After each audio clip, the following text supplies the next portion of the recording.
Hi, I'm Matthew Tosh.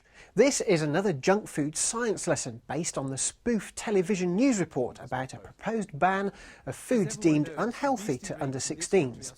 It uses role play, which can be a valuable way of enabling students to discuss scientific issues in a balanced way, as well as developing speaking and listening skills. The fisherman's ring technique you'll see in this lesson is a structured role play in which the students rehearse arguments for and against the ban. It encourages all students to take part in the discussion and helps them to refine, change and develop their arguments. You can find the news report video and many other resources to help deliver this lesson at the address on the screen. Here, Louis Gomez, chemistry teacher at Woodkirk High School near Wakefield, is running the role play with his Year 8 class. During the lesson, he'll go through all 5 phases of the active teaching and learning process: preparation, briefing, action, debriefing and follow-up. The briefing phase starts with the students watching the news report video and making notes on the arguments presented by the various contributors. Now some breaking news just in. The British Institute of Eating Control is proposing to ban under-16s from eating certain foods. They say that the cost of treating diet-related illnesses is now too high.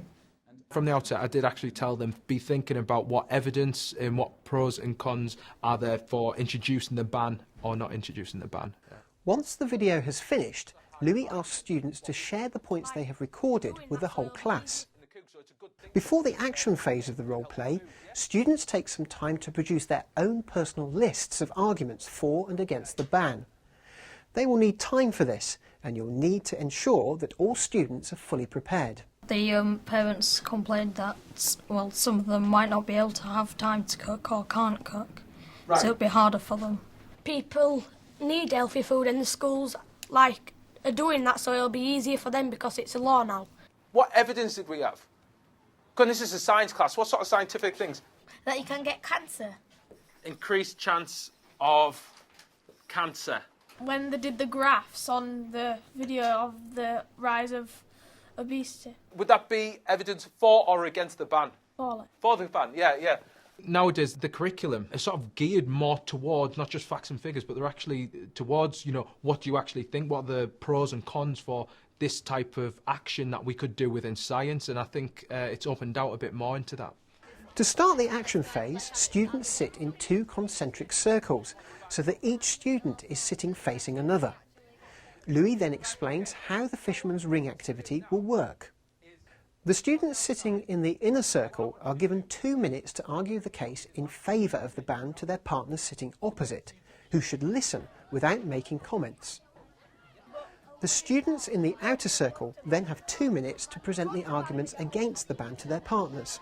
There was a bar chart. It was saying the obesity, whether it's increasing or it's going down, and also there was the chance of diseases. So many people get diseases because as they get older, it's increasing. Then the students in the outer circle move one place to the left, and the process is repeated, allowing the students to repeat and refine their arguments. People need a balanced diet, and if they don't have enough fat and stuff in their diets, then they won't be very well.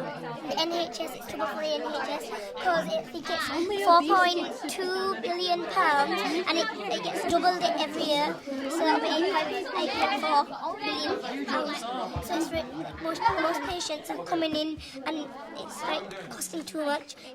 After arguing the same point of view twice, the students move one place to the left, but this time put forward the opposite view. I mean, back yourself up. Don't just say an opinion, just say the evidence behind it.